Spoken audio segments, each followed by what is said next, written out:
नमस्कार भी सभी को। कैसे हो आप सभी? आई होप कि सब अच्छे होंगे। तो कैसी चल रही है आप सबकी पढ़ाई? बढ़िया चल रही है।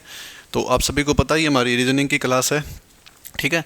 तो हमने आपके लिए एक शेड्यूल बनाया है कि वीक में जैसे हमारी 6 दिन क्लासेज होती है, ठीक है, मंडे टू सैटरडे। तो उसमें क्या है कि 3 दिन मैथ की क्लास आएगी और 3 दिन रीजनिंग की क्लास आएगी, ठीक है।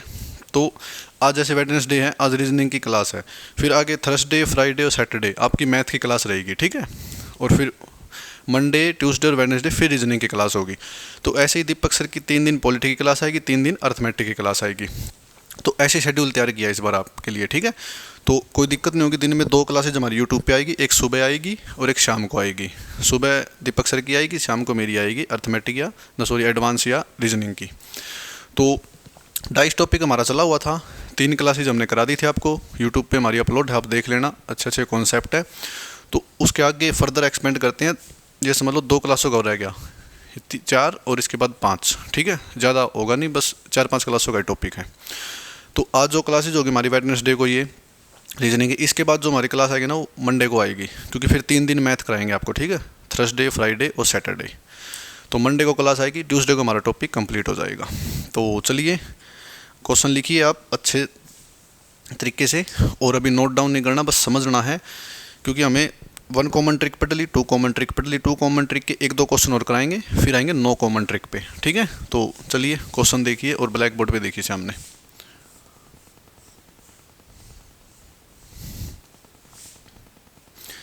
ये फर्स्ट फिगर है, ये सेकंड फिगर है,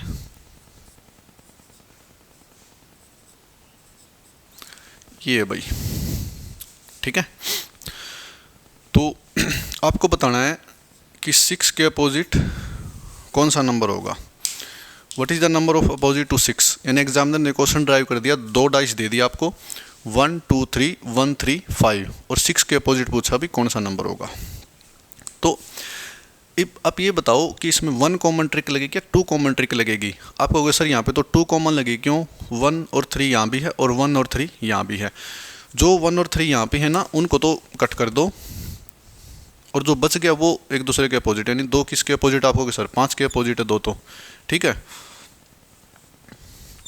5 के अपोजिट है। अब 2 5 के अपोजिट हो गया, तो बचे हुए नंबर यानी 1 और 3, ये किसके अपोजिट हो गए? ये उस नंबर के अपोजिट हो गए जो इसमें बच गए। यानी इसमें क्या आ गया? 1 3 4 2 5, ठीक है, 1 या 3, 2 और 5 आ गया। तो ये जो अपोजिट हो गए ना, ये 4 और 6 के अपोजिट होंगे भाई, ठीक है। 1 या 3, 4 या 6 के अपोजिट होंगे, क्यों? क्योंकि 2 तो 5 के अपोजिट हो ही गया। तो कंप्लीट डाइस बन गई, 1 2 3 4 5 और 6। डाइस में 1 से लेकर 6 तक की काउंटिंग होती है, ठीक है। तो अब एग्जामिनर ने क्या पूछा कि 6 के अपोजिट क्या है। अब 6 के अपोजिट 1 या 3, ये ऑप्शन होगा, ठीक है। इसका आंसर क्या आएगा? ये आएगा 1 या 3। ये हमने पिछली क्लास में आपको बता रखा 2 कॉमन ट्रिक कैसे काम करती है। अब जैसे ऑप्शन ये आ जाए ना कि 1 है,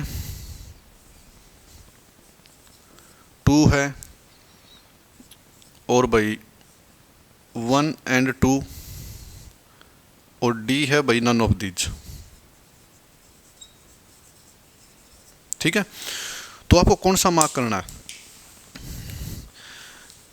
6 के अपोजिट क्या है? 1 या 3। 1 या 3, या का जो मतलब होता है ना वो और होता है, और यानी इंग्लिश में अगर लिखे तो और लिखा जाता है। एंड का मतलब होता है दोनों, ठीक है। अब इसमें कौन सा ऑप्शन करेक्ट होगा? नन ऑफ दिस तो होगा नहीं, क्योंकि एक आंसर तो है 1 एंड 2। 2 का तो यहाँ कोई लेना देना ही नहीं है, ये भी आंसर गलत हो गया। 2 का लेना देना है ही नहीं, बच गया क्या? 1 या 3, ठीक है। तो ये ऑप्शन करेक्ट होगा। तो ऑप्शन एलिमिनेट ट्रिक से आप यहाँ तक पहुँच सकते हो, क्योंकि या तो 1 है 6 के अपोजिट या 3 है। इस जो स्लैश का मतलब होता है और होता है, और का मतलब या तो 1 है या 3 है, ठीक है। तो ऐसे ऑप्शन मिल सकते हैं आपको। तो ये मत समझना कि सर 1 या 3 तो ऑप्शन में नहीं था तो हम नन ऑफ दीज कराए, वो गलत हो जाएगा। 1 या 3 इसमें से एक भी आंसर में हो तो हमारा वो ऑप्शन है, ठीक है। 1 है तो 1 है भाई आंसर। अगर यहाँ पे 3 होता, 1 नहीं होता तो 3 लगाते, और 1 या 3 होता तो 1 या 3 लगाते, ठीक है। तो ये हमारा 2 कॉमन ट्रिक का क्वेश्चन था। एक चीज़ और लिखवाएंगे आपको, ठीक है। उसके बाद फिर आगे कॉन्सेप्ट उठाएंगे।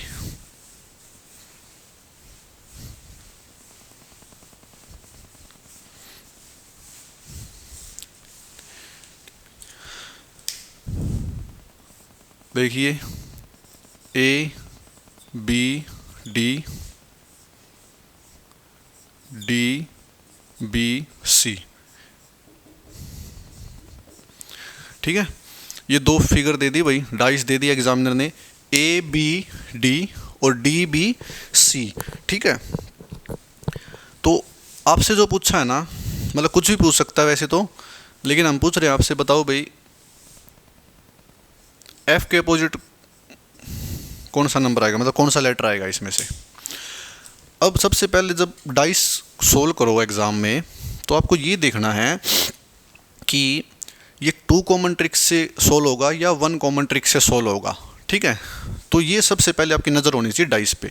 तो आप देखोगे सर यहाँ पे A B D D B C, यानी डी और बी दोनों में कॉमन है, तो ये सोल्व होगा 2 कॉमन ट्रिक से, ठीक है।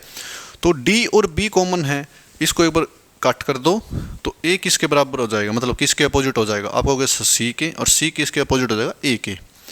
तो ये तो अपोजिट हो गए। जो बचे हुए हैं बी या डी, वो किसके अपोजिट होंगे। इसमें जो संख्या नहीं है वो ई या एफ है भाई, ठीक है। क्योंकि 1 से लेकर 6 तक नंबरिंग होती है, तो 6 नंबर पे एफ लेटर आता है, तो A B C D E F, ठीक है। तो अब इसने पूछा एफ के अपोजिट। अब एफ के अपोजिट बी भी है, डी भी है, बी या डी, ऑप्शन दोनों होंगे, ठीक है, बी या डी, बी और डी, ऐसे भी मिल सकता है, बी या डी। इन दोनों का एक ही मतलब है, बस एंड नहीं आना चाहिए बीच में। एंड का मतलब होता है और, ठीक है, बी और डी, वो गलत हो जाएगा। अब ई के अपोजिट पूछ ले तो भी यही आंसर आएगा, बी या डी। अगर बी के अपोजिट पूछ ले ई या एफ, डी के अपोजिट पूछ ले ई या एफ, और ए के अपोजिट तो सी है और सी के अपोजिट ए है, ठीक है। तो ये आपको ध्यान रखना है।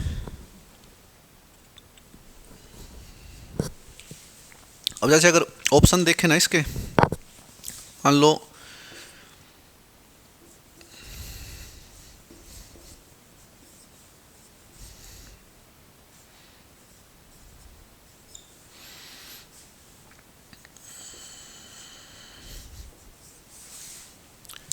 ये ऑप्शन बना दिए भाई, ठीक है। तो ये ऑप्शन बना दिया एग्जामिनर ने।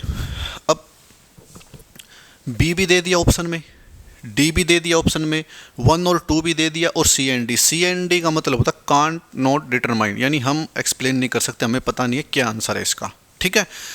कान नॉट डिटरमाइन। एक होता है none of these. None of these का मतलब होता है कि इन ऑप्शन में से कोई भी सही नहीं है, और इसका मतलब होता है कांट नॉट डिटरमाइन, यानी हम एक्सप्लेन नहीं कर सकते, हम बता नहीं सकते क्या आंसर है, ठीक है, हमें नहीं पता।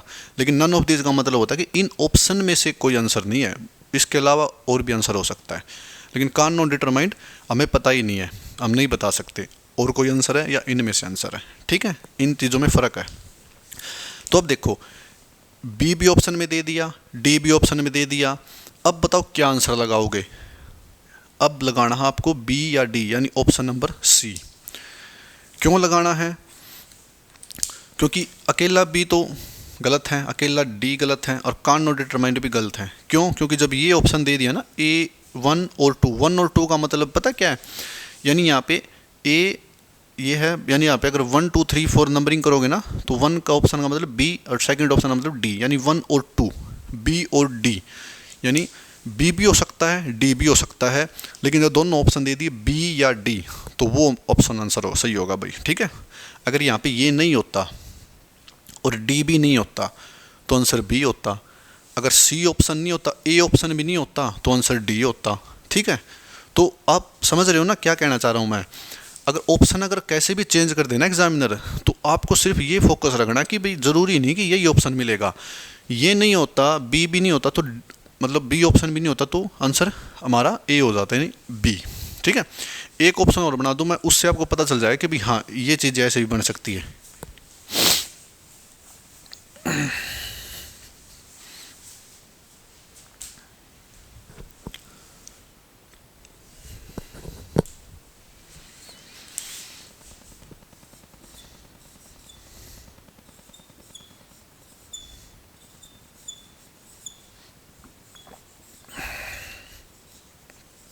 अब बताओ भाई क्या आंसर होगा इसका।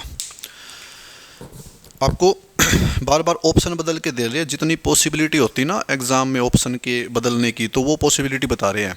हमने 2 बार ऑप्शन बदल लिए, ठीक है, और डायरेक्ट आंसर तो आपको पता ही है। ऑप्शन नंबर 1 में क्या है, ए, 2 में बी, 3 में डी और सी एंड डी। अब बताओ इसमें बी भी है, डी भी है, ए भी है। अब आप ना तो ये करना कि बी आएगा सर, ना ये करना डी आएगा सर, ए आएगा सर। ए तो आ ही नहीं सकता, ए तो छोड़ ही दो, ए तो वैसे ही नेगलेक्ट कर दो, ठीक है, ए को तो कोई लेना देना ही नहीं हमें।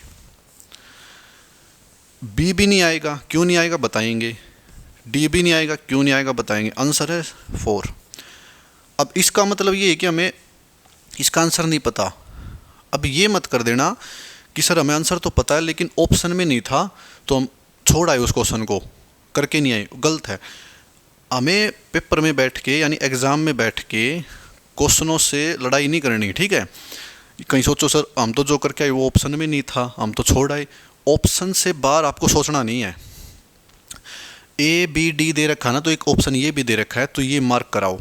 इससे बार आप सोचना नहीं, कहीं वहाँ टाइम वेस्ट करके बैठ जाओ कि सर हमारा तो टाइम वेस्ट हो गया, क्वेश्चन ऐसा फंस गया था, हमें पता ही नहीं था। लेकिन आंसर हमें पता था बी या डी है, लेकिन ऑप्शन में ऐसे था सर ए बी डी और C and D cannot determined, तो कान नॉट डिटरमाइंड लगा के आओ, ठीक है। ऑप्शन से बाहर नहीं सोचना, वो बाद की बात है। आंसर किए आने के बाद गलत है सही है, लेकिन ऑप्शन से बाहर आपको सोचना नहीं है, ठीक है। अगर आपको कन्फर्म है, आपने कॉन्सेप्ट अच्छे से किए हैं, तो आपको पता है कि एफ के अपोजिट बी या डी है, ठीक है। तो बी डी ऑप्शन में नहीं है तो कांट नॉट डिटरमाइंड, ठीक है। या इसकी तरह नन ऑफ दीज पाएगा इसकी जगह, तो इस ऑप्शन में से कोई आंसर नहीं है, नन ऑफ दीज लगाना, ठीक है। नन ऑफ दीज और कांट नॉट डिटरमाइंड लगाने ऑप्शन लगाने के लिए बहुत हिम्मत चाहिए एग्जाम में, ठीक है। क्योंकि वही बच्चा लगा सकता है जो अपने ऊपर पूरा विश्वास है, पूरा कॉन्फिडेंस है कि मैंने जो क्वेश्चन सोल्व किया ना वो सही है, मेरी अप्रोच सही है, मैंने कहीं पे गलती नहीं की और ऑप्शन में वो आंसर नहीं है जो मेरा निकला है, ठीक है। तो सी एन डी या नन ऑफ दीज लगाओ, क्योंकि 90% बच्चे डरते हैं नन ऑफ दीज लगाने से एग्जाम में। तो आपको डरना नहीं। अगर आपका कॉन्सेप्ट अच्छा, आपकी ट्रिक अच्छी है, आपने टू द पॉइंट अच्छे से पढ़ रखा है, तो आप डरो मत। अगर आपका आंसर सही है तो आप नन ऑफ दीज लगा के आना, छोड़ के मत आना। अगर आप उस क्वेश्चन पे पूरी 100% सही हो कि सर मैं 100% सही हूँ, मेरा आंसर सही है, लेकिन ऑप्शन में वो ऑप्शन नहीं है जो मैंने निकाला है आंसर, तो आप नन ऑफ दीज या सी एन डी लगा आना, तो आपका आंसर गलत नहीं होगा।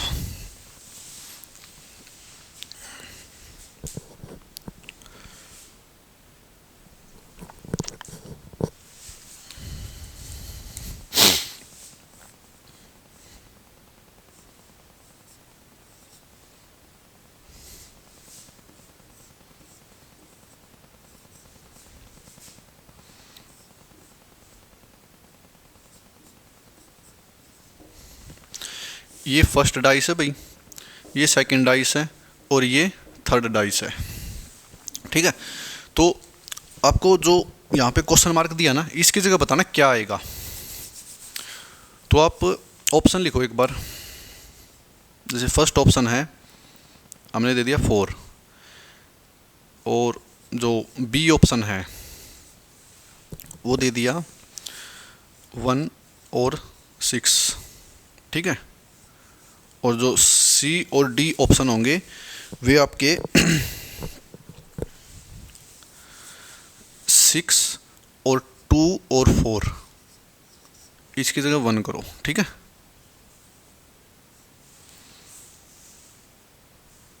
हाँ अब सही है ये। अब जो ये है ना 1 और 6, इसको ऐसे भी लिख सकते हैं एग्जामिनर, 1 या 6, इसको ऐसे लिख सकता है 2 या 4 भाई, ठीक है। ये ऑप्शन है। तो अब ऑप्शन भी साथ के साथ देते रहेंगे, धीरे धीरे बनाते रहेंगे ऑप्शन। तो जब डिजिटल बोर्ड आएगा तब तो कोई दिक्कत नहीं है। डिजिटल बोर्ड आने के बाद तो डायरेक्ट इस साइड क्वेश्चन पाएगा, नीचे ऑप्शन पाएंगे, यहाँ सोल्यूशन कराएंगे, ठीक है। अब तो सारी चीज़ें लिखनी पड़ती है एक बार, ठीक है।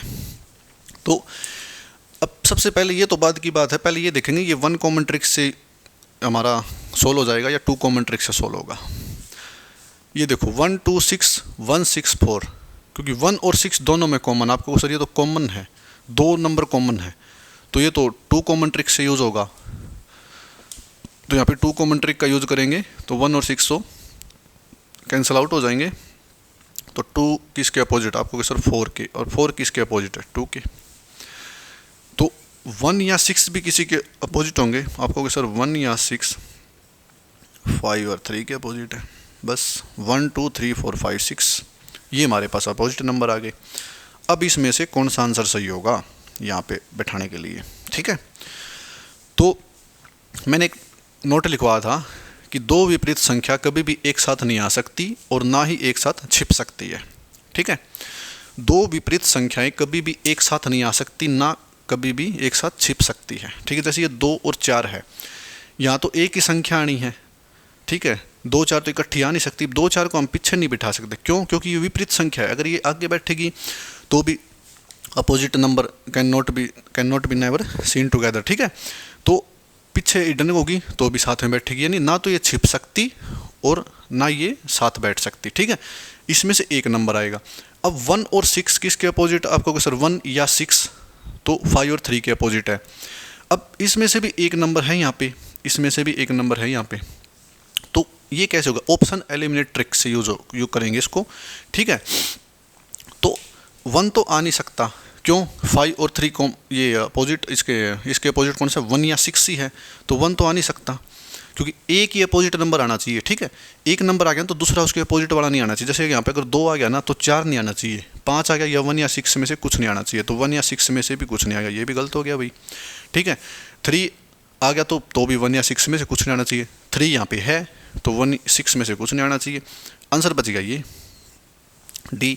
अब डी क्यों आया, आपको सर 2 तो 4 के अपोजिट है, 2 4 के अपोजिट है, ठीक है, 2 4 के अपोजिट है, लेकिन यहाँ पे 5 और 3 है, ठीक है, ये अलग नंबर है, 5 या 3, ये 1 या 6 के अपोजिट है, 2 4 के अपोजिट है, इसमें से एक नंबर आ सकता है बस, 2 और 4 एक साथ नहीं आ सकते, लेकिन एक नंबरिंग ज़रूरी है। अब यहाँ पे या तो 2 आ सकता है या 4 आ सकता है, इसलिए एग्जामिनर ने ये आंसर दिया है, ये ऑप्शन दिया 2 और 4, या तो 2 या 4, कंफर्म नहीं है कि 2 आएगा क्या 4 आएगा, या तो 2 या 4। जब ऐसे क्वेश्चन को सोल्व करो ना, ऐसी ऑप्शन हो जाए, तो आपको ये तो याद रखना है कि सर आपने बताया था कि 2 विपरीत संख्याएं कभी भी एक साथ नहीं आ सकती और ना ही एक साथ छिप सकती है, ठीक है, ये तो कंफर्म है नोट जो मैंने लिखवाया था। उसके अलावा क्या है कि जब ऐसा क्वेश्चन आ जाए तो उसमें ये करना कि जो 2 अपोजिट नंबर है, जैसे 2 अपोजिट नंबर है, उनमें से एक नंबर यहाँ पे दिखना चाहिए भाई, ठीक है। जैसे 5 दिख गया, 1 या 6 के अपोजिट है, 3 दिख गया, 1 या 6 के अपोजिट है। अब 2 और 4 में से एक नंबर आएगा, ठीक है, या 2 आए या 4 आए वो हमें नहीं पता, ऑप्शन ऐसे मिलेंगे 2 या 4। एक तो आ नहीं सकता क्योंकि 5 या 3 के अपोजिट है, 1 और 6 तो इनके अपोजिट है, ये भी नहीं आ सकता, 6 भी इसके अपोजिट है 5 या 3 के, तो बच गया कौन सा ऑप्शन, आपको क्वेश्चन 2 या 4, तो इसमें से या तो 2 आएगा या 4 आएगा, ये हमारा आंसर है। तो जितने भी मैक्सिमम लेवल के क्वेश्चन बन सकते हैं ना डाइस के एग्ज़ाम में, तो सारे करवाएंगे हम, एक भी आपका कॉन्सेप्ट नहीं छोड़ेंगे, ये नहीं कह सकते कि सर आपने ये चीज़ नहीं करवाई, जितने भी बनते हैं मैक्सिमम के, ठीक है। 1 कॉमन ट्रिक के भी हमने काफ़ी क्वेश्चन करवाए, अब 2 कॉमन ट्रिक के भी 1-2 क्वेश्चन और करवाएंगे, उसके बाद फिर नई ट्रिक स्टार्ट करेंगे, 9 कॉमन ट्रिक, जिसमें एक भी आंसर या एक भी नंबर कॉमन नहीं होगा।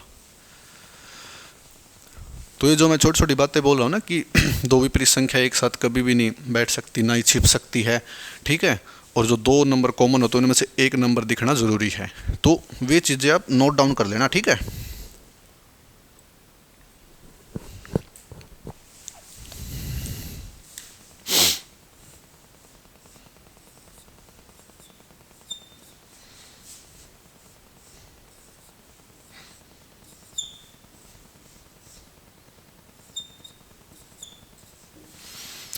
तो ये भाई 3 डाइस, ये फर्स्ट, सेकंड, थर्ड, ठीक है, चीज़ वही है पिछले वाले की तरह, ठीक है। इसके ऑप्शन लिख देता हूँ मैं, उसके बाद फिर आपको बताना है, ठीक है। ऑप्शन है भाई 4,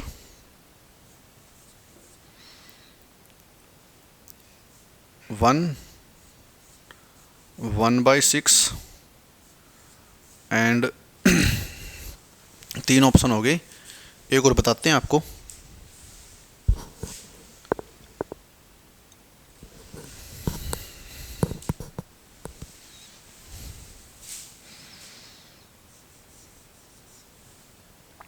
यहाँ पे 2/3 कर लो एक बार। हाँ ये ऑप्शन सही है भाई, ठीक है। 4, 2/3, 1/6 एंड 1/4। अब देखो, पहले तो ये देखना, ये तो बाद की बातें हैं, बार बार बोल रहा हूँ मैं। पहले तो ये देखना ये 1 कॉमन ट्रिक से सोल्व हो जाएगा या 2 कॉमन ट्रिक से सोल्व होगा। 2, 3, 5, 2, 4, 3, ये तो देखना है नहीं क्योंकि यहाँ पे तो नंबरिंग बतानी है। तो आपको सर ये तो 2 कॉमन ट्रिक से सोल्व होगा, क्यों? क्योंकि 2 भी 3 भी है, 2 भी है, 3 भी है, तो 2 कॉमन ट्रिक से सोल्व होगा। तो जो कॉमन नंबर है वे कट कर दो। 5 के अपोजिट क्या आएगा आपका सर? 4 आएगा। बच गया क्या? 2 या 3। इसके अपोजिट क्या आएगा? तो जो नंबरिंग बच गई 1 या 6, ये आएगा भाई, 1 या 6। अब देखो भाई इसका आंसर क्या आएगा। मैंने पीछे क्वेश्चन में अच्छे से एक्सप्लेन किया था, तो बताओ क्या आएगा इसका आंसर। 5 के अपोजिट क्या है? 4। कौन सा नंबर है? 5, यानी 4 तो कभी आ नहीं सकता। इसको तो कट कर दो भाई। आप कहोगे सर 4 क्यों नहीं आ सकता? क्योंकि मैंने बताया था 2 अपोजिट नंबर में से सिर्फ एक ही नंबर दिखना चाहिए। दोनों अपोजिट नंबर ना साथ बैठ सकते ना साथ छिप सकते, एक नंबरिंग ज़रूरी है। 5 और 4 में से 5 दे रखा है तो 4 कभी नहीं आ सकता, ठीक है। अब 2 या 3 देखो, 2 या 3 अपोजिट नंबर में से कौन सा नंबर दे रखा है? 3, तो 3 दे रखा है, ठीक है। अब 2 या 3 एज इट इज़ है, 2 या 3, ये देखो 2 या 3, 2 या 3, यानी इनमें से एक सेम तो नंबर आ नहीं सकते। यहाँ पे 3 है तो 3 थोड़ी आएगा यहाँ पे। अब 3 के अपोजिट कौन सा है? ठीक है, वो बाद की बात है, लेकिन 3 तो नहीं आएगा भाई, क्योंकि इसमें क्या है? 3, 2 या 3, और इसमें 3 तो ऑलरेडी है, तो 3 नहीं आ सकता। अब 1 या 4 देखो भाई, अब 4 है, 1 या 4, तो 4 किसके अपोजिट है? 5 के। तो जो 4 है वो तो वैसे ही कट कर दो पहले ही, क्योंकि 5 तो ऑलरेडी आ चुका है। ऑप्शन कौन सा बचा? आप कहोगे सर ये तो 1 या 6 बच गया। 1 या 6 कैसे बच गया भाई? क्योंकि देखो 1 या 6 में एक नंबरिंग आएगी, ठीक है, 1 या 6 में से एक नंबरिंग आएगी, और इसमें क्या है? 3 किसके अपोजिट है? 1 या 6 के। तो 3 किसके अपोजिट है? 1 या 6, यानी या तो 1 आएगा या 6 आएगा, एक नंबरिंग आनी ज़रूरी है, ठीक है। अपोजिट नंबर में से एक नंबर आना ज़रूरी है। इसमें से क्या 5 आ गया, 3 आ गया, तो यहाँ से 5 आ गया, यहाँ से 3, यहाँ से भी एक नंबरिंग ज़रूरी है, 1 या 6। 4 तो वैसे नहीं आएगा, जहाँ पे 4 है वो कट कर दो, उसी कोई हमें ज़रूरत है नहीं। अब 2 या 3 के अपोजिट, 2 या 3 के अपोजिट 1 या 6 है, ठीक है, लेकिन यहाँ पे 2 या 3 के अपोजिट 3 तो इसमें ऑलरेडी है ही, तो 3 हम वैसे करेंगे नहीं, ठीक है। तो बच गया क्या? 1 या 6। ऐसे ऑप्शन एलिमिनेट ट्रिक से आपको क्वेश्चन करना है, ठीक है। तो बार बार देख लेना, इस कॉन्सेप्ट को आप समझ आ जाएगा, ठीक है, क्योंकि पिछले हमने एक्सप्लेन किया है। अब तक क्या था कि हमने आपको 3 डाइस दी और सिर्फ यहाँ पे क्या था? एक ही नंबर पूछा था कि भाई क्वेश्चन मार्क दिया था कि इस क्वेश्चन मार्क की जगह क्या नंबर आएगा। अब यहाँ पे 2 क्वेश्चन मार्क देंगे, ठीक है। तो 2 क्वेश्चन मार्क में देखना कि आप कैसे सोल्व करते हो क्वेश्चन को, उसको भी 2-3 सेकंड में कर दोगे आप एक बार समझाने के बाद। 2 क्वेश्चन मार्क देंगे,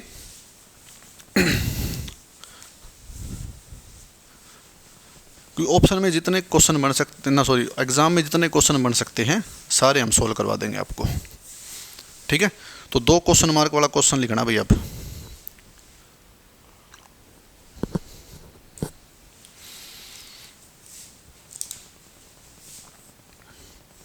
ये है 1, 2, 3, 1, 3, 4, और ये है भाई यहाँ पे ये क्वेश्चन मार्क है, और यहाँ पे 6 है। तो क्या आ गया आपको सर? डबल क्वेश्चन मार्क आ गया। अब डबल क्वेश्चन मार्क आ गया ना, तो ऑप्शन देखो इसके 1 एंड 3, 2 and 3, 2 and 5। तो एक ऑप्शन और बनाते हैं, 2 and 3, 2 और 5। तो 3 and 5 और यहाँ पे एक बार यहाँ पे 4 करो, ठीक है। तो एंड का मतलब, अब ये कहोगे सर एंड क्यों लगाया? एंड इसीलिए लगाया क्योंकि यहाँ पे दो ऑप्शन बताने हैं आपको, ठीक है। तो ये और में आएंगे दो ऑप्शन, तो 2 और 3, 3 और 4 आएगा, 2 और 3 आएगा, 1 और 4 आएगा, जो भी आएगा और में आएगा, या में नहीं आएगा। या में सिर्फ एक ऑप्शन में आता है, ठीक है। एक ऑप्शन बताना होता है ना, यहाँ पे क्वेश्चन मार्क होता है तो उसमें आता है या। यहाँ पे है 2। अब देखो क्या लगेगा इसमें,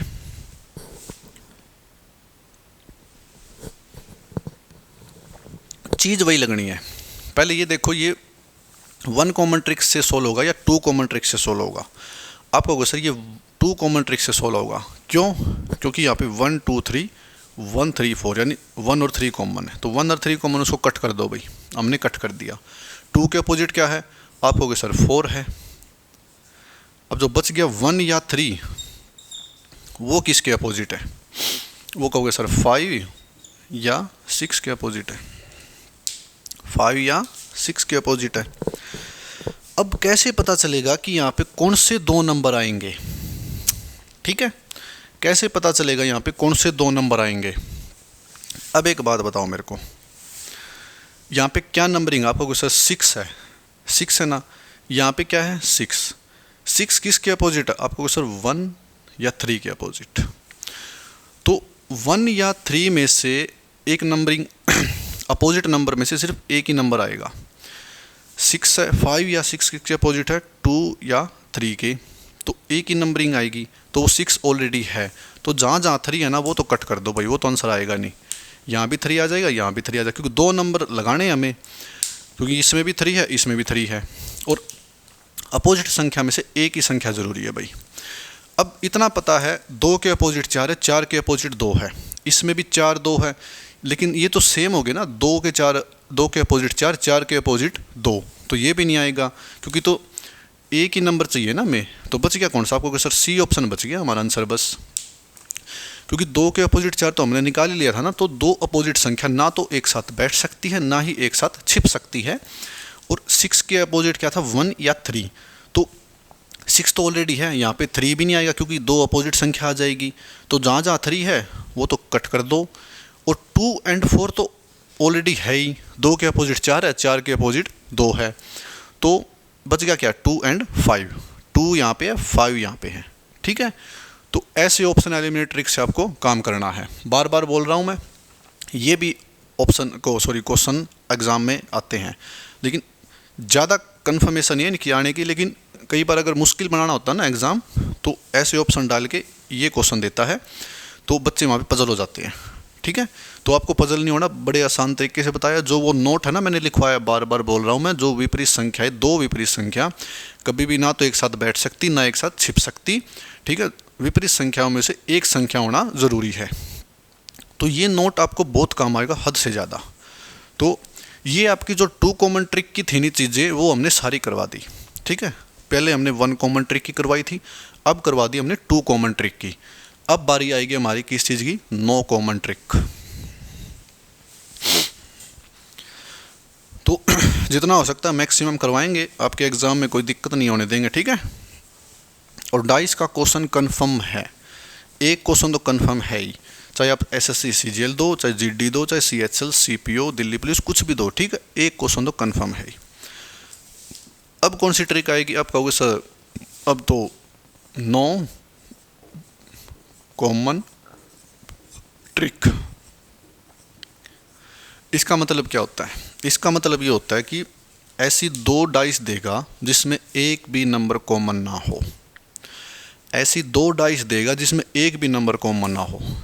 सपोज एग्जामिनर ने ये डाइस दे दी 1 2 3, ये फर्स्ट डाइस है भाई। सेकंड डाइस दे दी 4 5 6, ये सेकंड डाइस है। तो अब इसको कैसे सोल्व करेंगे? इसमें तो एक भी नंबर कॉमन नहीं है, लेकिन आंसर तो इसका भी देंगे, इसको छोड़ के थोड़ी आएंगे एग्जाम में। अगर ये आ गई तो आंसर तो इसका भी देना है। तो जब नो कॉमन ट्रिक करते हैं ना, उसमें जो डाइस है ना, डाइस वो दो पार्टों में डिवाइड हो जाती है। एक होता है स्टैंडर्ड डाइस, एक होता है जनरल डाइस। कई बच्चों के दिमाग में डाउट होगा ये कि सर डाइस तो दो पार्टों में डिवाइड, आपने बताया नहीं दो पार्टों में डिवाइड होती है। वो अब बताएंगे, ठीक है, क्योंकि नो कॉमन ट्रिक में यूज होती वो। एक होती है स्टैंडर्ड डाइस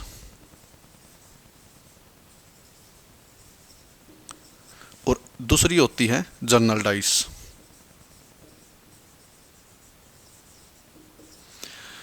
इसको बोलते हैं मानक पासा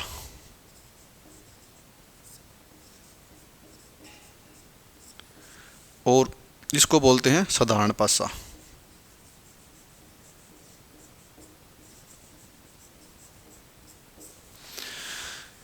ये होती भाई नो कॉमन ट्रिक में जो डाइस होती है ना, वो टू पार्टों में डिवाइड हो जाती है, standard dice, general dice. Standard dice को बोलते हैं मानक पासा, जनरल डाइस को बोलते हैं साधारण पासा, ठीक है। अब ये मानक पासा क्या होता है, साधारण पासा क्या होता है?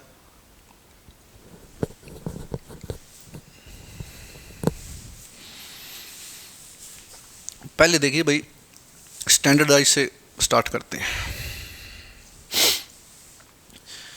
इसमें लिखिए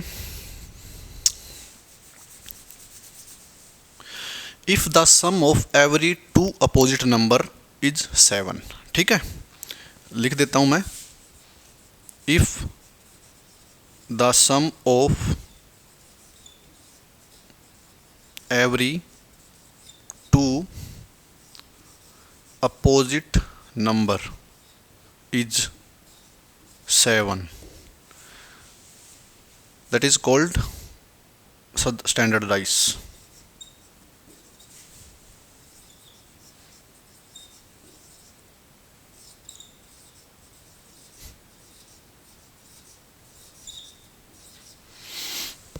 ठीक है, if the sum of every two opposite number is 7, दो विपरीत संख्याओं का सम अगर 7 हो तो वो मानक पासा है, स्टैंडर्ड डाइस। 7 कैसे? जैसे देखिए यही डाइस है, अगर यहाँ पे 1 है तो इसके अपोजिट क्या आएगा? आप तुरंत बोल दोगे सर 6 आएगा। क्यों आएगा? क्योंकि आपने बताया है सर दो विपरीत संख्याओं का सम 7 है तो स्टैंडर्ड डाइस है। 2 है तो क्या आएगा? 5। 3 है तो कौन सा नंबरिंग आएगा आपको सर? 4। ये होती स्टैंडर्ड डाइस। आप जब मार्केट से लूडो खरीद के लाते हो ना, और जो डाइस आता है गिट्टा, वो स्टैंडर्ड डाइस होता है, ठीक है। जैसे उसको देखना ध्यान से, अगर एक नंबरिंग होगी ना ऊपर, ऐसे नंबरिंग 1 होगी तो उसके अपोजिट दो नंबरिंग होगी ना, वो 6 होगी, ठीक है। अगर 2 इस साइड होगी तो 5 इस साइड होगी, 3 आपके सामने है तो 4 अपोजिट है, तो वो स्टैंडर्ड डाइस होता है। उनका जोड़ जो होता है ना हमेशा 7 होता है, ठीक है। ये याद रखना, यानी if the sum of every two opposite number, प्रत्येक दो विपरीत संख्याओं का सम, ठीक है। हिंदी वाले, प्रत्येक दो विपरीत संख्याओं का सम अगर 7 हो तो उसे हम मानक पासा बोलते हैं, ठीक है। If the sum of every two opposite number is 7, that is called standard dice, ठीक है। ये तो समझाया, अभी क्वेश्चन नहीं कराए, क्वेश्चन तो बाद में करें, पहले समझो स्टैंडर्ड डाइस क्या होती है, जनरल डाइस क्या होती है। ये स्टैंडर्ड डाइस की इन्फॉर्मेशन दी। 1 के अपोजिट क्या है? 6। 2 के अपोजिट क्या आएगा? 5। 3 के अपोजिट क्या आएगा? 4। अब मार्केट से लेके आते हो तो स्टैंडर्ड डाइस मिलती है आपको, ठीक है। जनरल डाइस क्या है उसकी डेफिनेशन लिखो अब।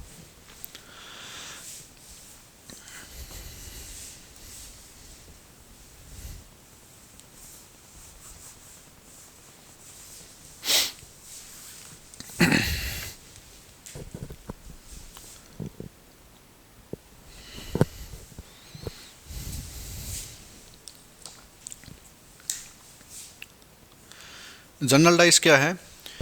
if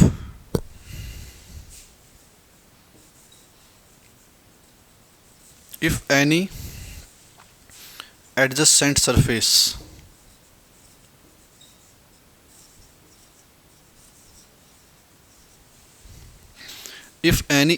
surface sum is 7, that is called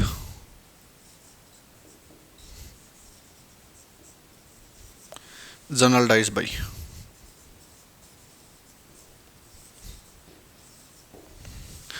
ठीक है, adjacent surface that is called general dice. ठीक, तो ये होती है जनरल डाइस।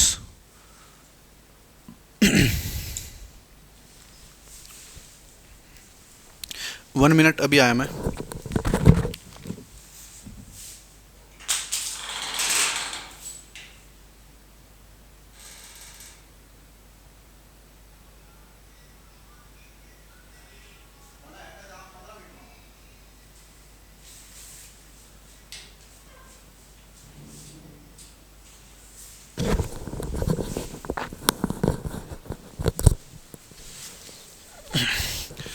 तो ठीक है, एडजेसेंट सरफेस,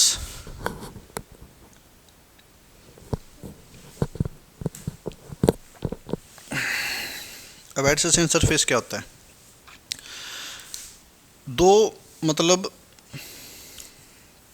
पड़ोसी सतह, ठीक है, जरूरी नहीं एक अपोजिट, इसमें एनी, प्रत्येक, एनी का मतलब होता है प्रत्येक, ठीक है ना, सॉरी एवरी का मतलब होता है प्रत्येक, एनी का मतलब कहीं भी, जैसे यहाँ पे हो, यहाँ पे हो, यहाँ पे हो, यहाँ पे हो, कहीं भी, लेकिन एवरी का मतलब होता है प्रत्येक। तो एडजेसेंट सरफेस कौन सी है? जैसे ये होगी, यहाँ पे 3 हो गया तो यहाँ पे 4 हो गया, तो 4 और 3 क्या हो गया, उनका जोड़ 7 हो गया, तो वो जनरल डाइस है। यहाँ पे 1 हो गया तो यहाँ पे 6 हो गया, तो जनरल डाइस है। यानी एक ही डाइस में अगर सम आपको 7 मिल जाए तो वो जनरल डाइस है।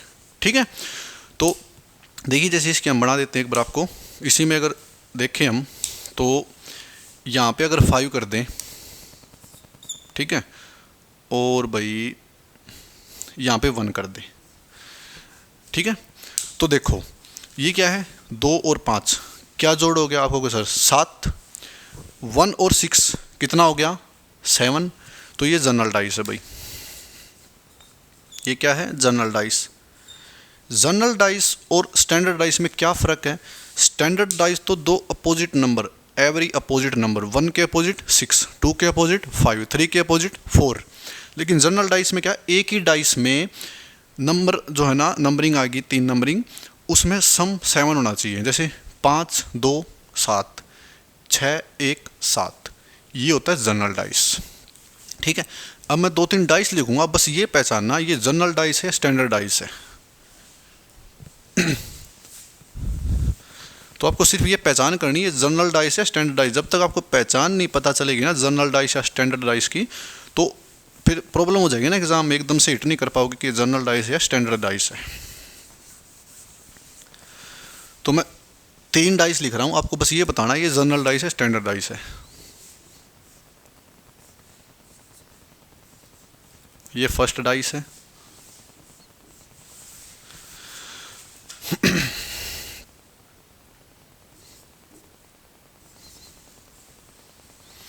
ये सेकंड डाइस है,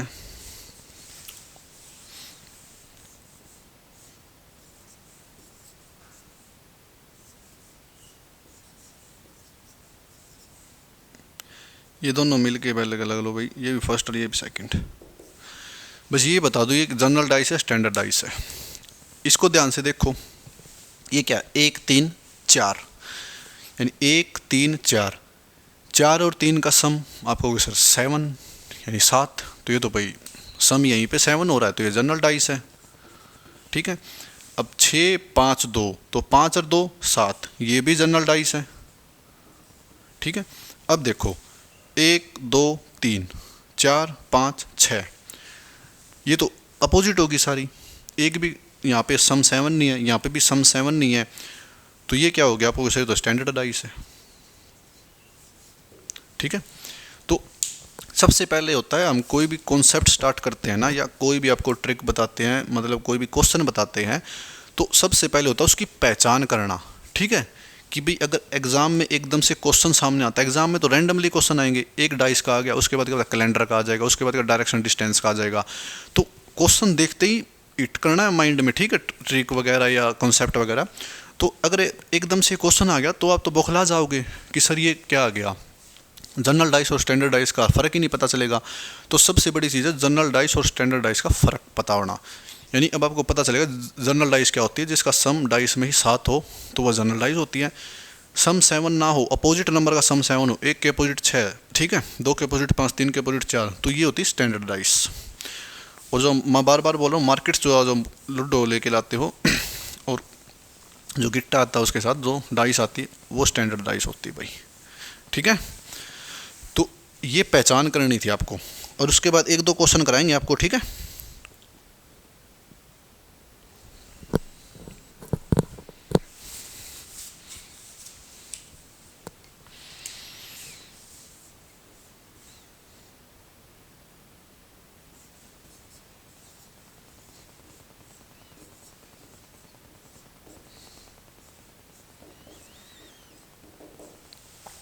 ये हो गया भाई। सबसे पहले ये पहचान करनी है स्टैंडर्ड डाइस है या जनरल डाइस है, ठीक है। उसके बाद फिर आपको अपोजिट नंबर बताने हैं। एक मिनट रुको।